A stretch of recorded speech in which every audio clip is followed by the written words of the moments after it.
Hello friends, welcome back. My self S के अग्रवाल। और आज अपन उन सभी स्टूडेंट्स के लिए एक विशेष वीडियो या अपन कहें एक टॉपिक लेके आए हैं जो स्टूडेंट खास तौर से CSIR नेट के अंदर लाइफ साइंस सब्जेक्ट से प्रिपरेशन कर रहे हैं। इसके अलावा अपन कहें कि ये जो टॉपिक है, खास तौर से जिस टॉपिक के बारे में आज अपन डिस्कस कर रहे हैं, स्पेसिएशन। स्पेसिएशन इकोलॉजी और इवोल्यूशन से एक लिंक टॉपिक है जो किसी भी बॉटनी में बैठो आप, या किसी भी जूलॉजी क्लास, या फिर किसी भी बायोलॉजी की किसी भी कॉम्पिटिटिव एग्जाम के अंदर आप बैठते हो तो उसमें मोस्टली एग्जाम के अंदर ये जो टॉपिक है इनमें से एक या दो क्वेश्चन फिक्स होते हैं। जो टॉपिक आए हुए हैं वो मैं आपको बता दूंगा इनमें से कौन से क्वेश्चन पूछे गए हैं। तो कुछ स्टूडेंट्स हैं जिनको काफ़ी इनकी डिमांड है इस क्वेश्चन की, मतलब या फिर कहें इस टॉपिक की, तो उसके अकॉर्डिंग इस टॉपिक को अपन आज पढ़ रहे हैं। तो इस टॉपिक में आप एकदम ध्यान से पढ़िए, एकदम सिंपल टॉपिक है, एक इवोल्यूशन का टॉपिक है। तो और जो भी स्टूडेंट खास तौर से CSIR नेट की फ़िलहाल जो प्रिपरेशन कर रहे हैं, सभी की आवश्यकता तो है ही है। किसी भी कॉम्पिटिटिव एग्जाम में बैठोगे आप, लाइफ साइंसेस सब में ये टॉपिक इंपॉर्टेंट रहता है। लेकिन खास तौर से जो भी CSIR नेट की प्रिपरेशन कर रहे हैं हाल ही के अंदर 2022 जनवरी के अंदर, उनके लिए काफ़ी इंपॉर्टेंट है, क्योंकि इसमें से क्वेश्चंस जो हैं एक या दो क्वेश्चन हमेशा पूछे जाते हैं। तो अभी अपन कहें कि जो पॉइंट वाइज है उसी के बारे में डिस्कस करेंगे, ज़्यादा फिजूल अपन डिस्कस नहीं करेंगे। तो अभी अपन देखते हैं स्पेसिएशन। स्पेसिएशन के नाम से भी है कि स्पेसिएशन क्या है। तो यहाँ पर स्पेसिएशन है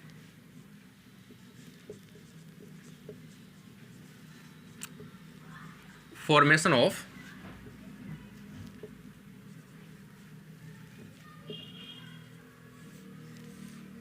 स्पीशीज। किसी भी स्पीशीज़ का निर्माण होना या किसी स्पीशीज़ का डेवलपमेंट होना, किसी स्पीशीज़ का विकास होना, उसे अपन क्या बोलते हैं? स्पेसिएशन बोलते हैं। तो यहाँ पर अपन स्पेसिएशन के बारे में डिस्कस कर रहे हैं, या फिर अपन इसे कह सकते हैं द प्रोसेस ऑफ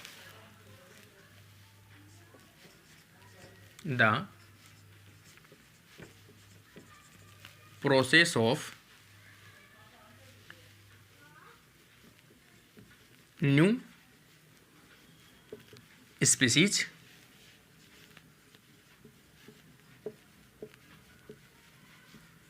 डेवलपमेंट या फॉर्मेशन। किसी भी नई स्पीशीज की फॉर्मेशन को या उसकी जो प्रोसेस है, कंप्लीट प्रोसेस है, उसे अपन क्या कहते हैं? स्पेसिएशन कहते हैं।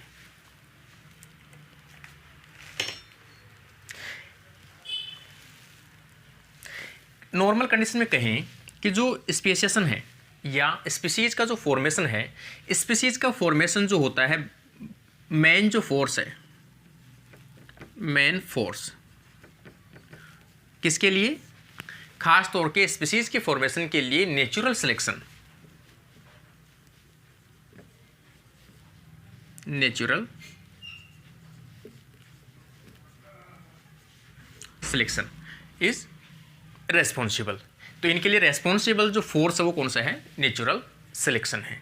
इसके अलावा अपन कहें कि पहले अपन देखें कि स्पीशीज है क्या, या स्पीशीज की जो डिफाइन है वो क्या है, या स्पीशीज है क्या।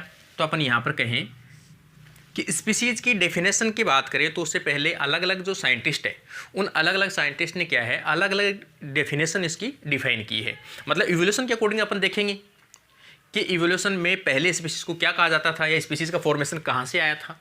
तो यहाँ पर अपन अलग अलग साइंटिस्ट के द्वारा अपन देखते हैं। जैसे फर्स्ट डिफाइन अपन देखते हैं कि स्पीशीज़ की फर्स्ट डिफाइन कौन सी है? Morphic speciation concept.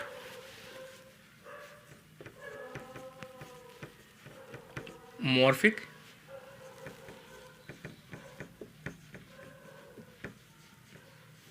Speciation concept. इसके नाम से भी है मॉर्फिक स्पेसिएशन कंसेप्ट। इसका मतलब है कि कोई भी ऐसा ग्रुप, कोई भी ऑर्गेनिज्म का ग्रुप ऑफ ऑर्गेनिज्म जो कैसे हो? सिमिलर हो,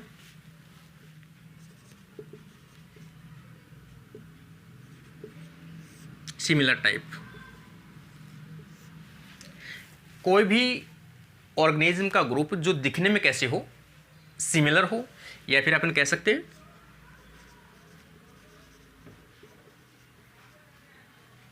फिनोटिपिकली सिमिलर। कोई भी ऑर्गेनिज्म का ग्रुप हो जिसमें सभी ऑर्गेनिज्म दिखने में कैसे हो, एक जैसे हो या सिमिलर प्रकार के, मॉर्फोलॉजिकली सिमिलर हो।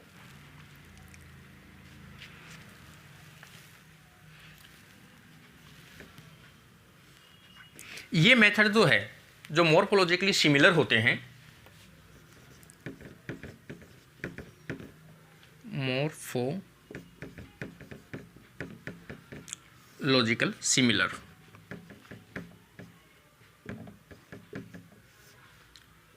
Used in plants. ये जो डेफिनेशन है वो खास तौर से प्लांट्स में यूज में आ सकती है, लेकिन सभी ऑर्गेनिज्म या सभी स्पीसीज के अंदर ये जो डेफिनेशन है वो यूज में नहीं आ सकती, क्योंकि प्लांट्स में कुछ प्लांट्स ऐसे हैं जो इन्वायरमेंट के अकॉर्डिंग इफेक्ट होकर लगभग सेम से दिखते हैं, लेकिन जब उनकी स्पीसीज पढ़ते हैं तो स्पीसीज अलग अलग आती है, उनकी स्पीसीज है, फैमिली है, उनके क्लासेस ऑर्डर हैं, वो सब कैसे होते हैं, डिफरेंट होते हैं। उनके अंदर इंटरब्रीडिंग जो है वो नहीं हो सकती, फर्टिलाइजेशन नहीं हो सकता, इसलिए ये केवल मॉर्फोलॉजी को देखते हुए ये कंसेप्ट बनाया गया है। नॉट यूनिवर्सल, इसे अपन कह सकते हैं not used for universal.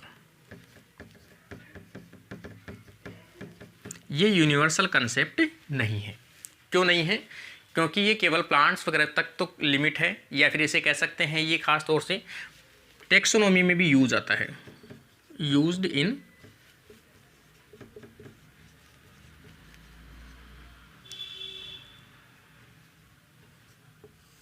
Taxonomy. Plants की टेक्सोनॉमी खास तौर से वहाँ तक ही इसको सिमिलर मानते हैं अपन कुछ जगह तक, तो ये वहीं पर यूज में आता है।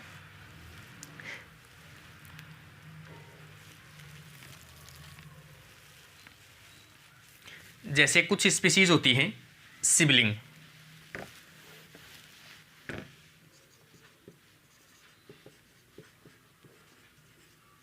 सिबलिंग स्पीसीज, ये स्पीसीज दिखने में कैसी होती है, similar, look like similar.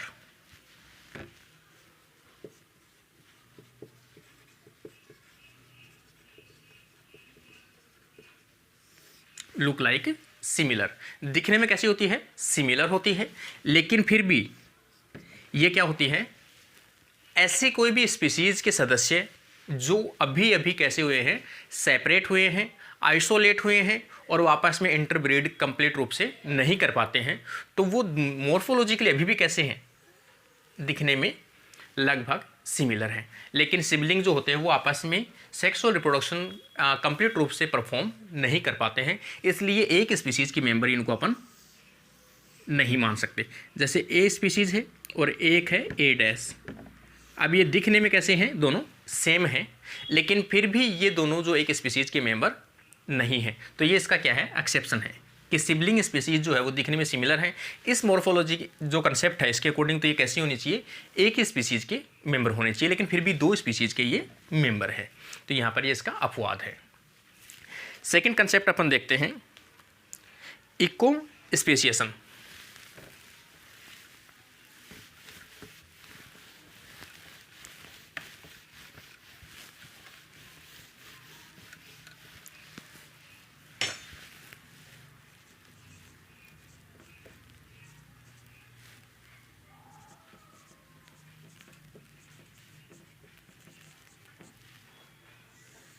Second जो ऑप्शन है या कंडीशन है वो है इको स्पेसिएशन।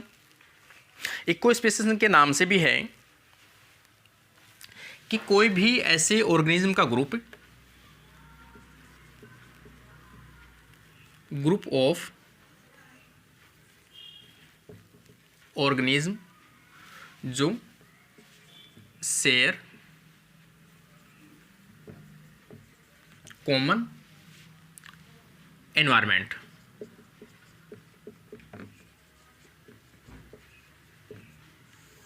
या कॉमन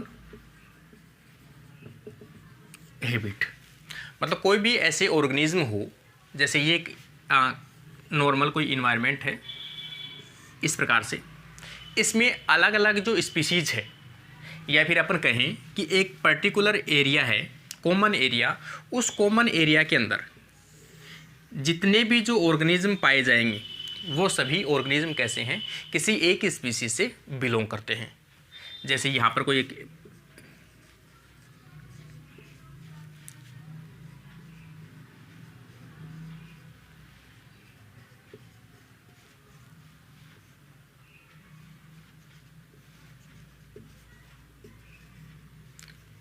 इस प्रकार से एक ही इन्वायरमेंट के अंदर ये 4 प्लांट हैं, तो चारों प्लांट कैसे हैं, एक स्पीसीज से बिलोंग करते हैं। किसके अकॉर्डिंग, इस कंसेप्ट के अकॉर्डिंग। अगर किसी भी इकोलॉजिकल कंडीशन के अंदर, एक कॉमन इकोलॉजिकल इन्वायरमेंट के अंदर जितने भी ऑर्गेनिज्म के ग्रुप हैं वो सभी एक स्पीसीज से बिलोंग करते हैं, ये कंसेप्ट ऐसा कहता है। जबकि अपन जानते हैं ऐसा कुछ नहीं है, एक ही इन्वायरमेंट में एक से अधिक स्पीसीज के मेंबर सर्वाइव कर सकते हैं, ये आज का कंसेप्ट है। तो ये जो पहले के कंसेप्ट थे जो ये चीज़ें कहते थे, या फिर अपन कह सकते हैं इसमें कि कॉमन हैबिट या निक, कॉमन निक शेयर करते हो। अब बात आती है, कई बार CSIR या नेट के अंदर निक के ऊपर काफ़ी क्वेश्चंस पूछे जाते हैं। निक किसे कहते हैं? निक, निक कोई भी ऐसा particular habit,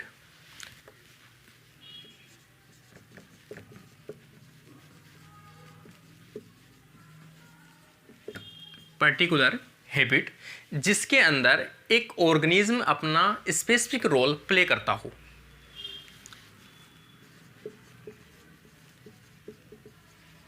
organism play specific या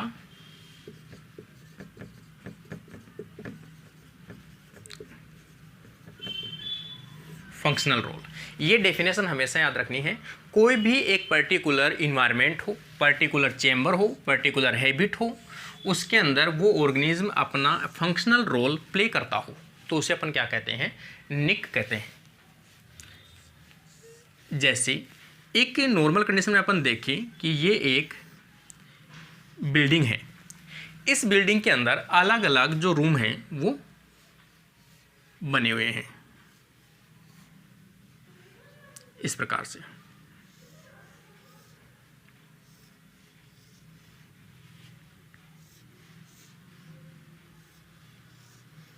जिसे अपन कहते हैं हॉस्पिटल।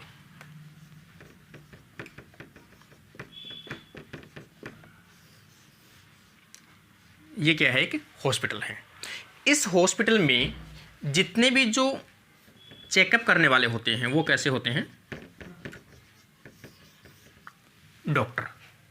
मतलब इसमें जो चेकअप करने वाले, जो मेन रोल प्ले करने वाले हैं वो कैसे होते हैं, डॉक्टर होते हैं।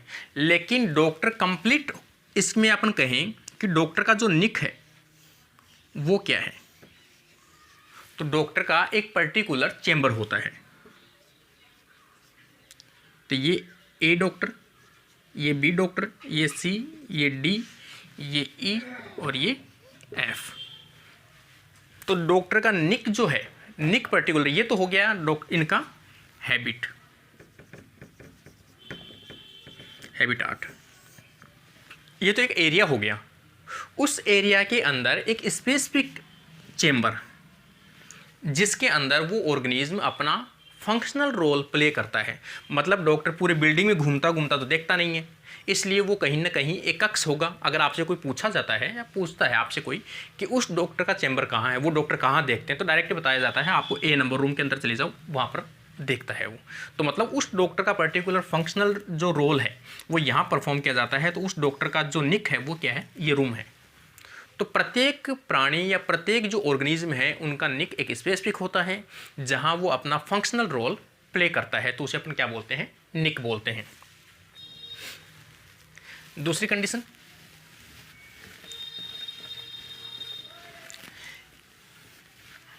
इसमें ये कही गई है कि कोई भी ग्रुप जो ऑर्गेनिज्म का किसी एक निक के अंदर रहते हो वो सभी क्या हैं, स्पीसीज है। जबकि आज की कंसेप्ट ये कहती है कि एक कोई लीफ है, ये लीफ है, इस लीफ के ऊपर यहाँ पर जो ग्रुप है ए रहता है, ए ऑर्गेनिज्म है, जबकि इसी के साइड के अंदर कोई सी ऑर्गेनिज्म सर्वाइव करते हैं। मतलब ये अगर अपन इसको कंप्लीट को एक निक माने तो एक निक में एक से अधिक स्पीसीज या एक से अधिक टाइप के ऑर्गेनिज्म भी सर्वाइव कर सकते हैं इफ रिसोर्सेस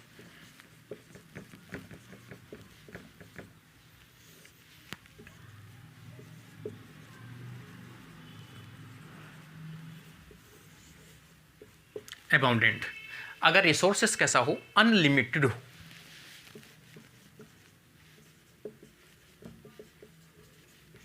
अनलिमिटेड हो, एक से अधिक स्पीसीज एक ही निक के अंदर सर्वाइव कर सकती है अगर वहाँ पर क्या हो, रिसोर्सेस अनलिमिटेड हो, एरिया ज़्यादा हो, रिसोर्सेस ज़्यादा हो, कंपटीशन किसी प्रकार की नहीं हो, तो ये कंसेप्ट यहाँ पर आकर फेल होता है।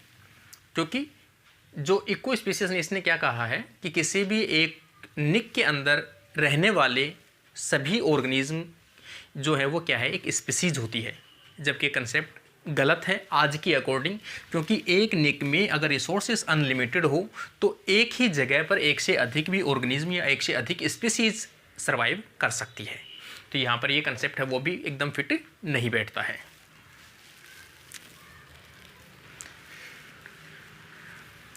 थर्ड कंसेप्ट देखें,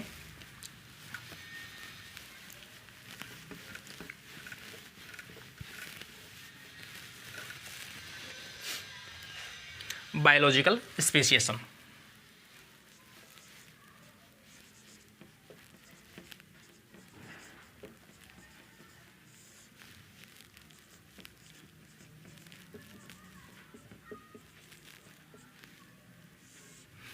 बायोलॉजिकल स्पेसिएशन, बायोलॉजी स्पेसिएशन के बारे में अपन देखें तो ये मेयर कंसेप्ट, ये जो कंसेप्ट है वो कंसेप्ट किसने दिया था, मेयर नामक साइंटिस्ट ने दिया था।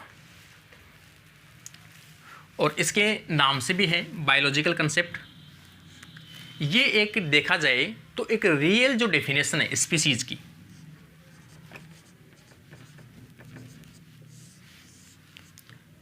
ये इसने बताई है मेयर ने सबसे फर्स्ट टाइम कि स्पीसीज किसे कहते हैं, ग्रुप ऑफ ऑर्गेनिज्म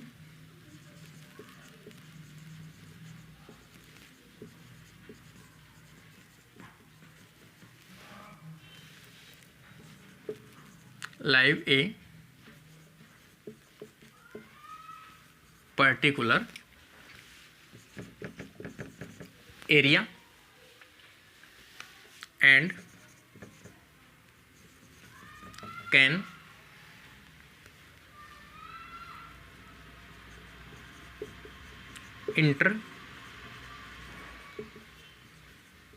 ब्रीडिंग, आपस में क्या है वो इनब्रीडिंग कर सके या मेटिंग कर सके,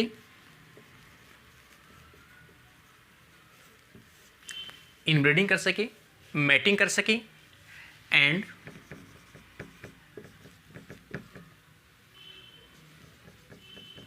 प्रोड्यूस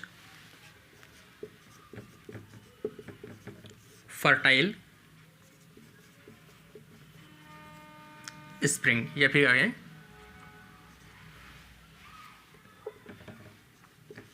ऑफ स्प्रिंग, या फिर अपन कहें प्रोजेनी।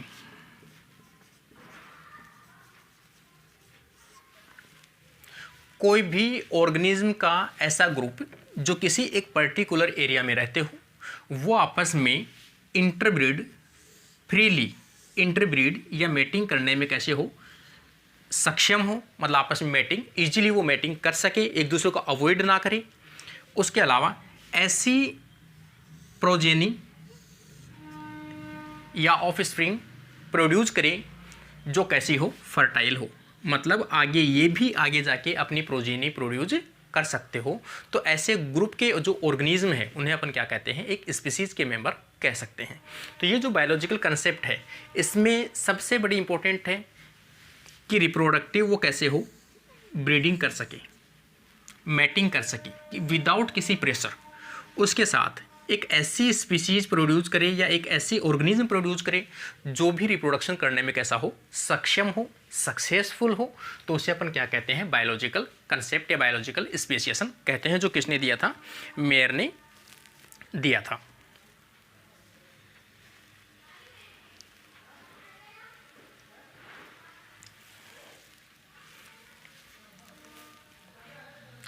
इसके अलावा अपन ये भी कह सकते हैं कि एक स्पीसीज के जो मेंबर होते हैं वो रिप्रोडक्टिव कैसे होते हैं, आइसोलेटेड होते हैं,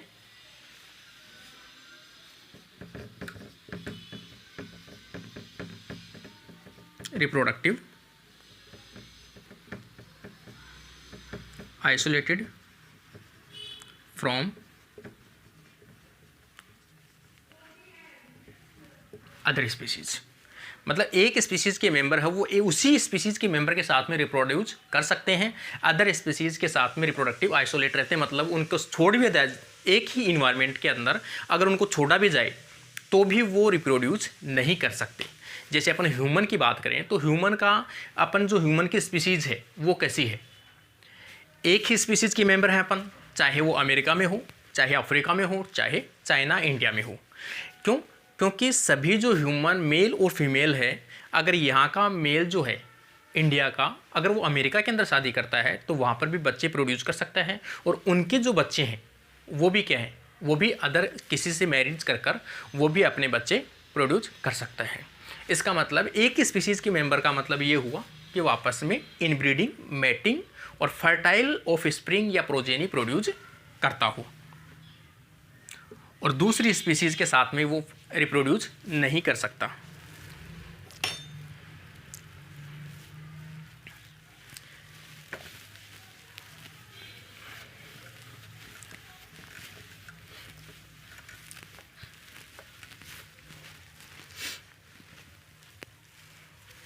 जैसे अपन देखें यहाँ पर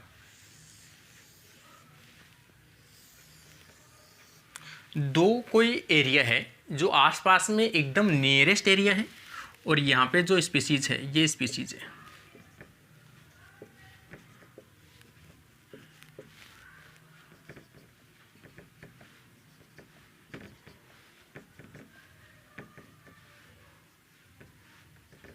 यहाँ पर ये स्पीसीज है। अगर ये दोनों आपस में फर्टाइज करें तो इनके बीच में बनने वाली जो स्पीसीज होगी वो भी कैसी होगी, फर्टाइल होगी। तो ये क्या है, एक कॉमन स्पीसीज है। लेकिन ये जो मेंबर अगर यहाँ चला भी जाए ए के साथ, तो या तो प्रोजेनी प्रोड्यूस नहीं होगी, अगर प्रोजेनी होगी तो कोई कैसी होगी, डिफरेंट होगी, जो कैसी होगी, स्टेराइल होगी। और स्टेराइल अगर प्रोजेनी प्रोड्यूस होती है तो अपन उन दोनों पेरेंट को क्या मान सकते हैं, एक स्पीसीज में नहीं इंक्लूड कर सकते, दोनों अलग अलग स्पीसीज के मेंबर हैं। तो ये ऐसी कंडीशन है। इसके अपन कहें फीडबैक, ये उसकी लिमिट्स बताई थी। तो ये लिमिट्स अपन कह सकते हैं इसके अंदर कि लिमिट्स क्या है कि एक तो मैंने बताइए आपको कि कोई भी ये कंसेप्ट क्या कहता है कि ऐसे ग्रुप होना चाहिए, ऐसे मेंबर होने चाहिए या ऐसे ग्रुप के मेंबर होने चाहिए जिनके अंदर आपस में इंटरब्रीड करने की कैपेसिटी प्रेजेंट हो, मतलब उनमें मेटिंग हो सके। तो यहाँ पर अगर अपन फॉसिल्स की बात करें,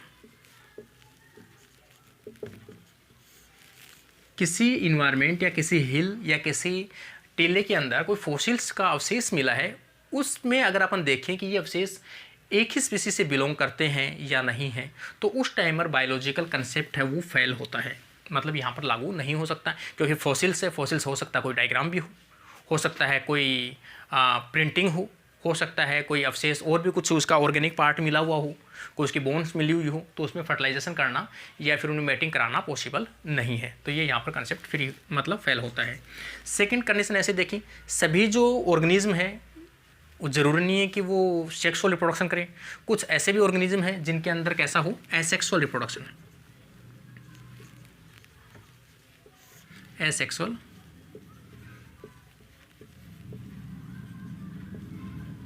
रिप्रोडक्शन। ये याद रखने आपको, एक्सेप्शन है ये।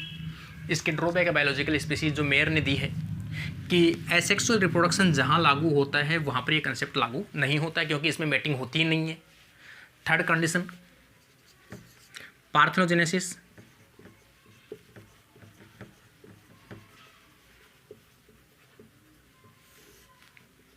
पार्थेनोजेनेसिस इसमें क्या होता है, ओवम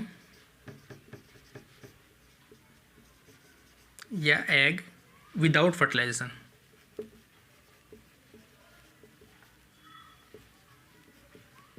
विदाउट फर्टाइल डेवलप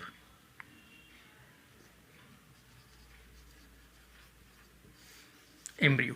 इसमें फर्टिलाइजेशन हुआ ही नहीं है, जबकि वो कहता है, बायोलॉजिकल कंसेप्ट क्या कहता है, एक फर्टिलाइजेशन की बात करता है कि उसमें फर्टिलाइजेशन होना कंपलसरी है, मैटिंग होनी चाहिए और एक फर्टाइल ऑफ स्प्रिंग या फर्टाइल जो प्रोजेनी है उसका डेवलपमेंट होना चाहिए। लेकिन पार्थेनोजेनेसिस में फर्टिलाइजेशन नहीं होता है। विदाउट फर्टिलाइजेशन के जो एग है वो कभी कभी एक एम्ब्रियो में डेवलप हो जाता है। तो यहाँ पर भी अपना कंसेप्ट है वो लागू नहीं होता है। ये इसके 3 एक्सेप्शन हैं जहाँ पर ये इसके ड्रॉबैक है या इसकी कमियाँ हैं।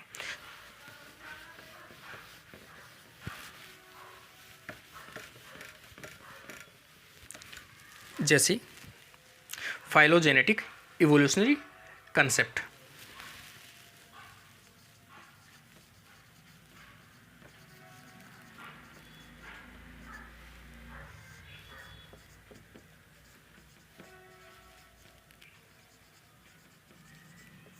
इवोल्यूशनरी कंसेप्ट ये सेम इसी से पहले वाला कंसेप्ट है। आप इसको 4th नंबर पे रखें और जो सिंथेटिक है वो लास्ट वाला 5 नंबर पर रखें, क्योंकि वो सबसे एडवांस वाला है। उससे पहले वाला था जो छूट गया था 4 नंबर का था ये, इसलिए इसको अपन वापस से 4 नंबर पे ही डालते हैं। फाइलोजेनेटिक का मतलब है किसी भी एक एंसेस्टर से बनने वाले सभी ऑर्गेनिज्म या सभी स्पीसीज एक ही स्पीसीज के मेंबर माने जाएंगे। जैसे कोई एक स्पीसीज ये है, उससे अगर इतनी स्पीसीज बनती है तो ये A B C D E F G ये सभी एक ही स्पीसीज में काउंट होंगे। जबकि ये एकदम क्लियर नहीं है कि एक एंसेस्टर से बनने वाले सभी स्पीसीज या सभी ऑर्गेनिज्म एक ही स्पीसीज के मेंबर हो, क्योंकि म्यूटेशन क्या पता किस प्रकार का अलग अलग हो, ये अलग स्पीसीज हो सकती है, ये अलग हो सकती है, ये अलग हो सकती है। पता नहीं कब इनका एवोल्यूशन हुआ होगा, ये कब इनसे सेपरेट हुई होगी, कब इसमें म्यूटेशन हुआ होगा। तो ये ऐसा कोई कंसेप्ट क्लियर नहीं है कि एक ही मेंबर से या एक ही किसी स्पीसीज से डेवलप होने वाली सभी स्पीसीज एक स्पीसीज के मेंबर होते हो। तो यहाँ पर एकदम क्लियर कंसेप्ट नहीं है। जबकि हालांकि कुछ हद तक ठीक है अगर अपन इसको ये कहते हैं किसी एक ऑर्गेनिज्म से बनने वाले जितने भी ऑर्गेनिज्म हैं वो सभी एक स्पीसीज से बिलोंग करते हैं, लेकिन ऐसा कुछ नहीं है। एक स्पीसीज में म्यूटेशन होने के कारण से जितने भी प्रकार के ऑर्गेनिज्म बनते हो सकते हैं, उनमें थोड़ा थोड़ा भी म्यूटेशन हो, थोड़ा थोड़ा भी चेंजेज आए तो इनके कारण से अलग अलग स्पीसीज का फॉर्मेशन हो सकता है। तो यहाँ पर ये अपना कंसेप्ट था फाइलोजेनेटिक या एवोल्यूशनरी कंसेप्ट। इसमें अपन जो नेक्स्ट है वो देखते हैं सिंथेटिक स्पीसीज फॉर्मेशन। मतलब ये जो एक कंसेप्ट है जिसमें सभी कंसेप्ट हैं उनको यूज में लेते हुए ख़ास तौर से 2 प्रकार से इवोल्यूशन बताया गया है। ये मैंने क्या है कि अभी वीडियो बनाया था लेकिन किसी मिस्टेक के कारण से वो रिकॉर्ड नहीं हो पाया, इसलिए मुझे दोबारा से रिकॉर्ड करना पड़ रहा है। इसलिए मैं आपको बता दूं, वापस से उसी से समझाना पड़ रहा है मुझे। तो यहाँ पर सिंथेटिक कंसेप्ट है। सिंथेटिक कंसेप्ट का मतलब है स्पीसीज में be developed by 2 pathway. Species का किसी भी स्पीसीज का जो फॉर्मेशन है वो 2 पाथवे से हो सकता है। 2 पाथवे यहाँ पर इवोल्यूशन की अपन बात कर रहे हैं।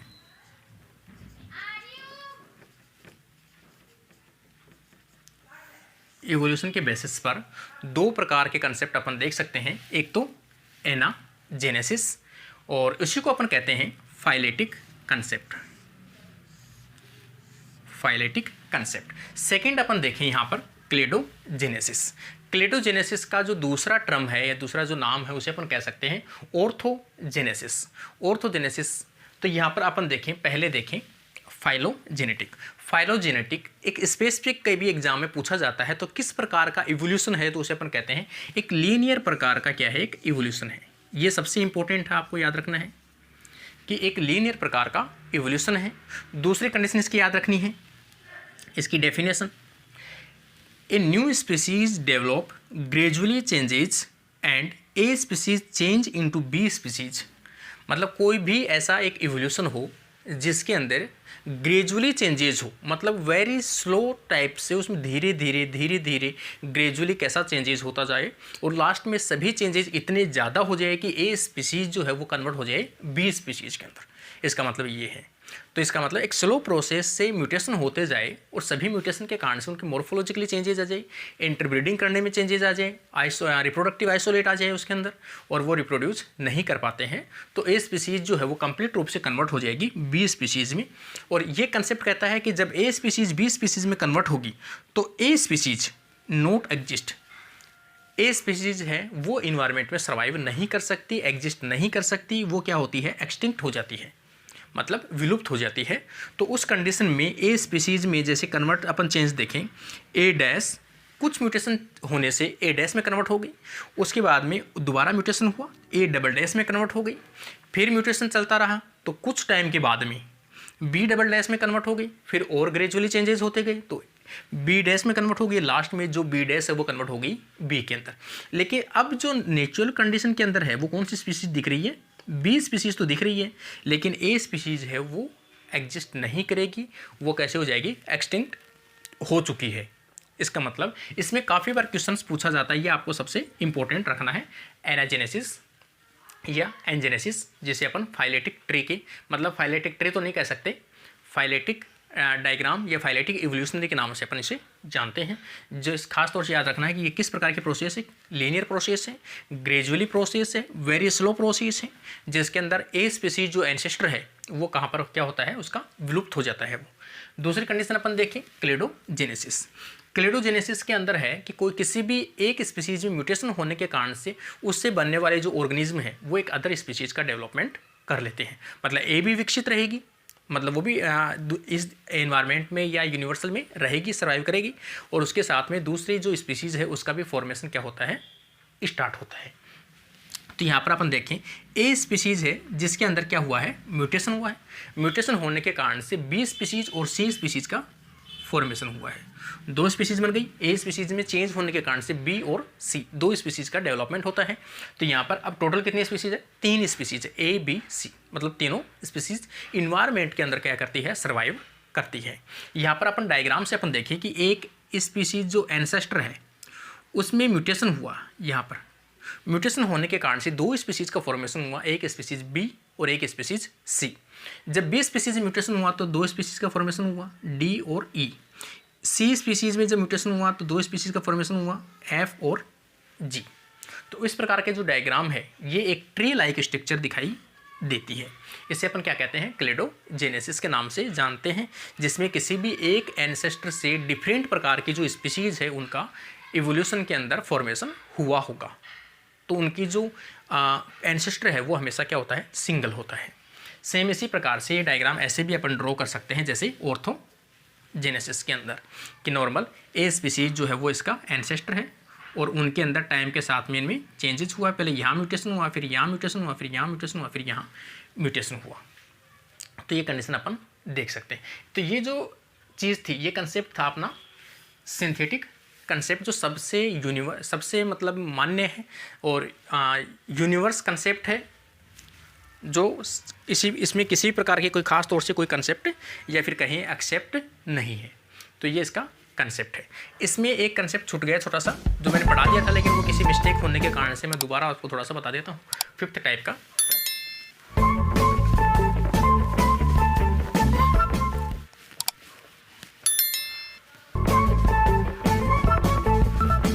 यहाँ पर अपना वीडियो जो है वो कंप्लीट होता है। तो जो भी फ्रेंड्स ये CSIR नेट की प्रिपरेशन कर रहे हैं, खास तौर से उन तक ये वीडियो जरूर पहुंचाइए। आगे इसी से जो सेकंड पार्ट है उसके बारे में आगे हम नेक्स्ट वीडियो के अंदर डिस्कस करेंगे। तो आज के लिए अपना यहाँ वीडियो कंप्लीट होता है। Thank you friends.